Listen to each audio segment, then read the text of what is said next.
پہلے اس بات کے قائل ہیں کہ یہ 5 چیزیں، کون سی 5 چیزیں؟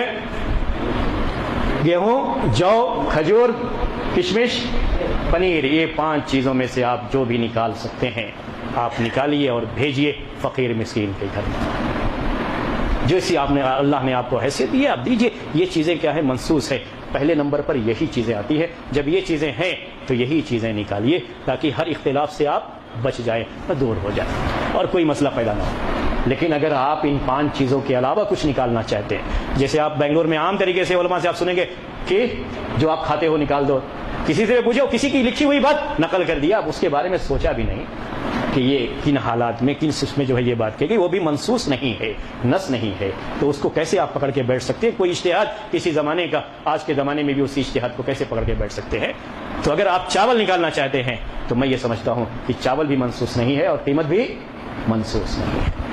اگر جو نص ہے وہ نکالنا چاہتے ہیں تو ٹھیک ہے، وہی افضل ہے، وہی بہتر ہے۔ یہ 5 چیزیں ان میں سے کوئی بھی نکال دیجئے، یہ بہتر ہے۔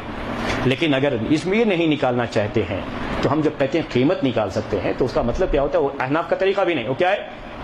آپ کشمش نکالنا چاہتے ہیں، ایک ساگ کشمش کی جو قیمت بنتی ہے، بجائے اس کے کہ آپ نکالنے کے لیے بازار جائیں، خرید کر کے لائیں، ڈھو کر کے کسی کو پہنچائیں، آپ اتنی قیمت، اتنا پیسہ کسی غریب مسکین کو دے دیں، اس کی ضرورت بھی پوری ہو جائے گی اور آپ کی زکات بھی۔ اسی آپ جو چیز نکالنا چاہ رہے ہو اس کی جو قیمت بنتی ہے وہ قیمت ہی دے دو، کوئی بات نہیں ہے۔ آپ کھجور نکالنا چاہتے ہو تو کھجور کی قیمت کا، آپ کشمش نکالنا چاہتے ہو تو کشمش کی قیمت کا اعتبار ہوگا۔ آپ ان 5 چیزوں میں سے کوئی بھی نہیں، اگر وہی چیز نکال دیں سب سے اچھا ہے۔ میں نے آپ کے سامنے شروع میں کہا، اگر آپ نہیں اس کو کرنا چاہتے ہیں کہ کہاں مارکیٹ جائیں گے اور فقیر مسکین کو ڈھو کر کے لے جائیں گے، تو ہمارے لیے بھی آسانی، ان کے لیے بھی آسانی، اور دین آسانی چاہتا ہے، فقیر مسکین کی ضرورتیں بھی اس میں پوری، ان کی مصلحت کا جو تقاضا ہے وہ بھی پورا ہوتا ہے، تو ہم نے یہی لے جا کر کے اس کو دے دیا، وہ اپنی ضرورت کے لحاظ سے اپنی ضرورت کا سامان خرید لیا، یہ اس کے لیے بہتر شکل ہے۔ جب ہم قیمت کی بات کہتے ہیں تو ہم اس قیمت کی بات کرتے ہیں، ہم قیمت کی وہ بات نہیں کرتے جو احناف کے یہاں رائج ہے۔ بس تابعین کے دور میں بھی باقاعدہ لوگوں نے قیمتیں نکالی ہیں، صدقہ فطر میں، زکوٰۃ فطر میں قیمتیں نکالی ہیں، اور قیمتیں نکالنے کا ایک عام رواج بھی تھا، وہ ابھی ہم آپ کے سامنے ذکر کریں گے۔ صحیح حدیثوں سے، صحیح روایتوں سے یہ باتیں ثابت ہیں، یہ کوئی آج کی نئی بات نہیں ہے، لیکن آج کے اس دور میں اس کی ضرورت اور بھی زیادہ، فقراء اور مساکین کی ضروریات کو سامنے رکھ کر کے اس کی اہمیت اور بڑھ جاتی ہے، اس لیے اسے آج کے نئے مسائل میں بھی شمار کیا۔ بہت سے لوگ جو پہلے نہیں کہتے تھے آج وہ پھر ان کی زبانوں سے یہ بات نکلتی ہیں کہ آج کے دور میں مصلحت کا تقاضا یہ ہے، فقراء اور مساکین کی ضرورت کا تقاضا یہ ہے، جن کی ضرورت کے لیے اس کو فرض کیا گیا ہے کہ قیمت نکالی جائے تاکہ وہ اپنی ضرورت کی کوئی بھی چیز اس سے آسانی سے خرید سکیں۔ ایک بات اور بھی نوٹ کر لیجئے گا، یہ دلائل میں بات اصل میں آتی ہے، وہ بات یہ ہے کہ اللہ کے رسول صلی اللہ علیہ وسلم کے زمانے میں، اس کے بعد کے دور میں بھی طریقہ یہ تھا لین دین کا کہ لوگوں کے پاس سونے چاندی کے سکے بہت زیادہ نہیں ہوتے تھے۔ سونے کے سکے دینار کہلاتے تھے، چاندی کے سکے درہم کہلاتے تھے، یہ کاغذی نوٹ نہیں تھے۔ اور کاغذی نوٹ کے یہ چینج جو آج کل مل جاتے ہیں آپ کو، 5 روپے، 10 روپے، 20 روپے، ہر طرح کے چینج مل جاتے ہیں، یہ اس زمانے میں نہیں تھے۔ درہم اور دینار جن کے چینج بھی نہیں ہوتے تھے، اور اگر سامان کوئی بازار سے خریدنا ہے تو سکہ نہیں گھر میں ہوتا تھا، سونے چاندی کے یہ سکے بہت کم لوگوں کے گھروں میں ہوتے تھے۔ لوگ کیا لے کے جاتے تھے خریدنے کے لیے؟ یہی گھر میں جو کھجور پڑا ہوا ہے وہی لے کے جاتے، تو دوسرا سامان خرید کے لے کے آتے۔ یہی گیہوں جو گھر میں پڑا ہوا ہے یہی لے کے جاتے، اور کوئی سامان جو ضرورت کا ہے خرید کر کے لے کے آتے۔ یہی چیزیں ان کی قوت خرید بھی تھیں اس زمانے میں، انہی چیزوں سے سامان خریدتے تھے۔ اگر کسی کے گھر میں یہ ٹھوس چیزیں ہیں جو صدقہ فطر میں دی گئیں، اگر اس کو کوئی اور ضرورت ہے تو یہی سامان لے کے جائے گا بازار میں، یہ سامان دے گا، اور گوشت لینا ہے تو گوشت، کھجور دے گا، گوشت لے کر کے آ جائے گا۔ یہ خرید و فروخت کا اس زمانے میں طریقہ تھا، کسی سے بھی پوچھ لیجئے آپ، یہی طریقہ تھا۔ دینار اور درہم تھے لیکن بہت ہی کم ہوتے تھے، بہت ہی کم ہوتے تھے۔ آپ کو ایک مثال دیتا ہوں، ایک مشہور صحابی جو شادی کے لیے، جن کا معاملہ لمبی حدیث ہے، آپ کو اس حدیث کا تھوڑا سا حصہ آپ کو بتاتا ہوں۔ جب اللہ کے رسول صلی اللہ علیہ وسلم کہتے ہیں ان سے کہ جاؤ گھر میں کوئی بھی ایک سامان دیکھو، ان سے یہ نہیں کہتے گھر میں جاؤ دیکھو اگر ایک سکہ بھی ہو تو لے کر کے۔ آج کے زمانے میں کیا ہے، کیونکہ یہ گھروں میں ہوتے نہیں تھے لوگوں کے پاس۔ یہ درہم اور دینار بھی کافی قیمت ہوتی تھی، ایک دینار ہو تو پتہ نہیں کیا کیا مارکیٹ سے خرید کر کے لے کے آ جائے گا۔ تو آپ نے بھی شاید یہاں ہندوستان میں وہ دور دیکھا ہوگا، 10 روپے کا نوٹ لے کے گئے تو پورے مہینے کا راشن لے کر کے آ جاتے تھے، قیمت وہ ہوتی تھی اس زمانے میں۔ اور پہلے ایک دور گزرا ہوا ہے یہاں پر بھی کہ سامان سے ہی دیہاتوں وغیرہ میں آپ جاتے تو سامان جو گھر میں ہے گلہ وغیرہ ہوتا تھا وہ کھیتی کرتے تھے تو کوئی دوسرا سامان خریدنا ہے تو وہی دے کر کے خرید لیتے تھے. آج صورتحال یہ ہے کہ اگر کسی غریب مسکین کے گھر میں آپ نے چاول کے بوریے صرف بھیج دیے, ایک ہی آدمی کے گھر میں کتنے لوگوں نے بھیج دیا, 20-25 لوگوں نے بھیج دیا. ویسے بھی مسکین بڑی مشکل سے ڈھونڈنے سے ملتے ہیں اور سب چاول ہی بھیج رہے ہیں کیونکہ سب سمجھتے ہیں کہ سنت یہی ہے, حالانکہ وہ سنت نہیں ہے, وہ بھی اجتہادی ہے لوگوں کا کہ یہی سنت ہے. سب نے چاول بھیج دیا, وہ کرے گا کیا وہ چاول؟ آپ نے اگر 25 روپیہ کے جی کا چاول خرید کے دیا ہوگا تو 10 روپیہ کے جی کا بھیج دے گا, یہی ہوگا. 15 روپے کے جی کا بیچ کر کے پھر اپنی ضرورت پوری کرے گا, دوسری جو ضرورتیں ہوں گی وہ اپنے گھر میں رکھ کے کرے گا کیا؟ اس کو کچھ نہیں کرے گا. یہ آج کے دور کی ضرورت ہے. تو اس مسئلے میں اس پہلو سے سوچنے کی بہت سخت ضرورت ہے کہ سوچا جائے. جو مقلد ہوتے ہیں ان کا معاملہ دوسرا ہوتا ہے. ان کی بات یہ ہوتی ہے کہ جو پہلے سے ہمارے یہاں لوگوں نے, ہمارے امام نے کہا ہے, ہم اسی کے مطابق چلیں گے, اس سے 1 انچ بھی ہٹیں گے نہیں. بس وہی کرنا ہے چاہے جو بھی حالات ہو, مصلحت چاہے جو بھی ہو, مصلحت کا تقاضا جو بھی ہو, ہم کو اس کے بارے میں نہیں سوچنا. یہ ان کی سوچ ہو سکتی ہے, لیکن ہم جن کا طریقہ یہ ہے کہ اجتہاد کا دروازہ قیامت تک کھلا ہوا ہے, حالات کے لحاظ سے اجتہاد کرنے کو جو صحیح سمجھتے ہیں وہ کس طریقے سے اس طرح کی کوئی چیز لے کے بیٹھ سکتے ہیں. تو بات ہم آپ سے کہہ رہے تھے کہ اس زمانے میں خرید و فروخت کا طریقہ کیا تھا. میں نے خود اپنی آنکھوں سے مدینے میں دیکھا ہے. شیخ صفی الرحمان مبارک پوری رحمۃ اللہ علیہ, ان کو آپ جانتے ہیں, رحیق المختوم کے مؤلف, وہ بھی اس زمانے میں مدینے میں ہی تھے جب ہم مدینے میں پڑھتے تھے. میں نے اپنی آنکھوں سے دیکھا, یہ کسی سنی سنائی بات نہیں. چونکہ حنابلہ کی بھی رائے یہی ہے کہ آپ اناج ہی نکال سکتے ہیں, کوئی اور چیز نہیں نکال سکتے. وہ ایسی بھی چیزیں جو کہ حدیث میں ذکر بھی نہیں ہے, وہ اس کو ایک چھوٹی سی جو ہے یہ ہوتی تھی, میرے خیال میں باجرہ یا ایسی کوئی چیز تھی, وہ وہی پیکٹ بنا کر کے رکھے ہوئے. اور ہوتا کیا تھا کہ لوگ عید کے لیے جا رہے ہیں, ایک شخص کے پاس یہ پیکٹ دیتے ہیں, ریال دیتے ہیں, اور اسی کے بغل میں مسکین فقیر بیٹھا ہوا ہے, اس کے ہاتھ میں پکڑاتے ہیں, عید کے لیے چلے جاتے ہیں. ہم لوگوں نے بھی ایسے ہی کیا ہے, میں آپ کو بتا رہا ہوں. صدقہ فطر نکالنا تھا تو ہم نے بھی ایسے ہی کیا ہے.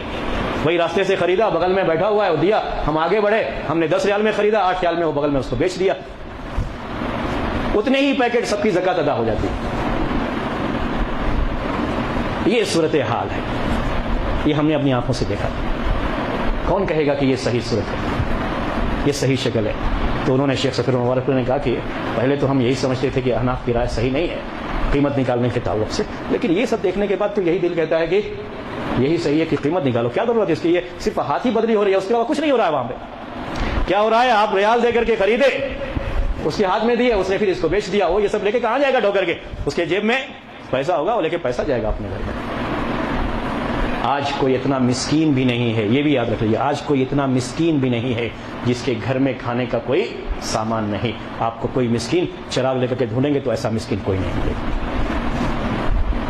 بلکہ بات اگر میں کہوں آپ کو تو یہ بھی ہے, مختلف حکومتوں میں یہ ہندوستان میں یہ چیز پائی جا رہی ہے. ہم بات ہندوستان کی کر رہے ہیں, آپ کے یہاں کیا کیا ہے مجھے معلوم نہیں, لیکن یو پی میں مجھے یہ علم ہے, تمل ناڈو کے بارے میں بھی میں نے یہ بات سنی ہے کہ گورنمنٹ کی طرف سے ان کو چاول اور گیہوں بہت سستے میں فراہم کیا جاتا ہے, مہینے مہینے دیا جاتا ہے. غریب مسکین کا کارڈ ہوتا ہے اور گورنمنٹ کی طرف سے بہت سستے میں یہ ہر گھر میں چاول اور گیہوں رہتا ہے. یہ اناج تو ہر گھر میں رہتا ہے, ان کو اس کی ضرورت ہی نہیں ہے سرے سے جو آپ زکات فطر میں نکالنا چاہتے ہیں. ان کی ضرورت تو دوسری ہے. آپ اگر یہ کہتے ہو کہ نہیں مصلحت ہم نہیں دیکھتے جو حدیث میں, تو حدیث میں تو چاول کا بھی ذکر نہیں آیا ہے. اگر حدیث کی ہی بات لیتے ہو, چاول بھی جو آپ کہتے ہو وہ اجتہاد کی روشنی میں ہی کہتے ہو, حدیث میں تو کہیں اس کا لفظ بھی نہیں آیا ہوگا. اناج کی جو بات کرتے ہو وہ بھی جو ہے اجتہاد ہی ہے لوگوں کا, حدیث میں تو کہیں اناج کا لفظ بھی نہیں آیا ہوا ہے. بلکہ جو چیزیں ہیں وہ الگ الگ طرح کی چیزیں ہیں. کیا ہے؟ کشمش ہے جس کا اناج سے کوئی تعلق نہیں, جو کبھی کسی بھی ملک میں لوگوں کی عام غذا نہیں رہی ہے, وہ کشمش ہے. پنیر ہے, کوئی کبھی بھی کہیں بھی عام غذا کے طور پر اس کو استعمال نہیں کیا گیا, ان کا ذکر بھی موجود ہے. یہ چیزیں جو اجتہاد میں آئی ہیں لوگ اس پر عمل کرتے ہیں, لیکن صرف چونکہ قیمت کا معاملہ یہ کس کا قول ہے؟ احناف کا قول ہے. اور احناف سے چونکہ ہمارا 36 کا آنکڑا ہے, ہمیشہ سے دشمنی کا معاملہ ہے, اس لیے ہم اس پر غور نہیں کر سکتے. وہ سنت کے خلاف ہے, سنت کے خلاف ہے, ہم اس اجتہاد کے بارے میں نہیں سوچ سکتے. اب یہ میں آپ کے سامنے پیش کرنا چاہتا ہوں مسئلہ, یہ میں صرف تمہید مانگ رہا تھا آپ کو سمجھنے کے لیے. اس مسئلے کو سمجھنے کے لیے یہ صحیح تمہید ہے. اس سلسلے میں 2 رائے ہے, قیمت نکال سکتے ہیں یا نہیں نکال سکتے. ایک رائے اہل علم کی یہ ہے جو جمہور کی رائے کہلاتی ہے, میجارٹی جو ہے, اور عام طریقے سے فقہائے حنابلہ, فقہائے مالکیہ اور فقہائے شوافع, ان میں سے ہر ایک میں اکثریت اسی بات کی قائل رہی ہے کہ قیمت نہیں نکال, کچھ بھی نکال دو قیمت نہیں نکالنا. ان کے یہاں یہ رہا. ان میں سے کوئی تو اس کا قائل ہے کہ اناج نکالو، جو آپ بار بار سنتے رہتے ہیں، کوئی اس کا قائل رہا ہے کہ جو اس ملک کی عام غذا ہے وہ نکالو، کوئی بھی چیز جو کھانے پینے کی ہے وہ نکالو، اس کے تو قائل رہے ہیں، لیکن قیمت نہیں نکال سکتے۔ ان کو صرف قیمت سے ہی یہ ہے کہ قیمت نہیں نکال سکتے۔ دوسرا قول یہ ہے کہ قیمت نکال سکتے ہیں، قیمت نکال سکتے ہیں، بجائے یہی سامان نکالنے کے اس سامان کی جو قیمت بنتی ہے وہی قیمت آپ لے جا کر کے کسی فقیر مسکین کو دے سکتے ہیں۔ جو لوگ قیمت نکالنے کے قائل ہیں، ایک تو یہ فقہ حنفی کا بہت ہی مشہور قول ہے ان کا کہ قیمت نکال سکتے ہیں، اور دوسرے یہ کہ بہت سے تابعین، اتباع تابعین، بلکہ ایک عام رواج تھا اس زمانے کا تابعین اور اتباع تابعین کے دور کا کہ وہ لوگ قیمت نکالا کرتے تھے۔ چند نام آپ کے سامنے پیش کرتا ہوں۔ جبکہ اس زمانے میں سونے چاندی کا اتنا رواج نہیں تھا، لیکن اللہ کے رسول صلی اللہ علیہ وسلم کے زمانے کے مقابلے میں رواج بڑھتا گیا۔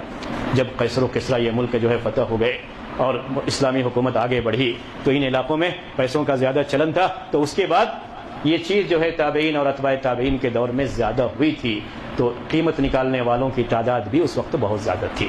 چند نام لیتا ہوں۔ ایک عطا، عبداللہ ابن عباس کے شاگرد مشہور تابعی ہیں، یہ بھی قیمت نکالنے کو جائز سمجھتے تھے۔ حسن بصری مشہور تابعی ہیں، بصرہ کے رہنے والے حسن بصری مشہور تابعی ہیں، یہ بھی قیمت نکالنے کے قائل تھے۔ عمر بن عبدالعزیز نام بہت سنا ہے، اپنے وقت کے خلیفہ، بڑے مشہور خلیفہ عمر بن عبدالعزیز نے باقاعدہ آرڈیننس گورنمنٹ کی طرف سے جاری کیا تھا قیمت نکالنے کے تعلق سے کہ قیمت نکالنے کو، اور اس زمانے میں قیمت نکالنے کا رواج بہت عام ہو گیا تھا۔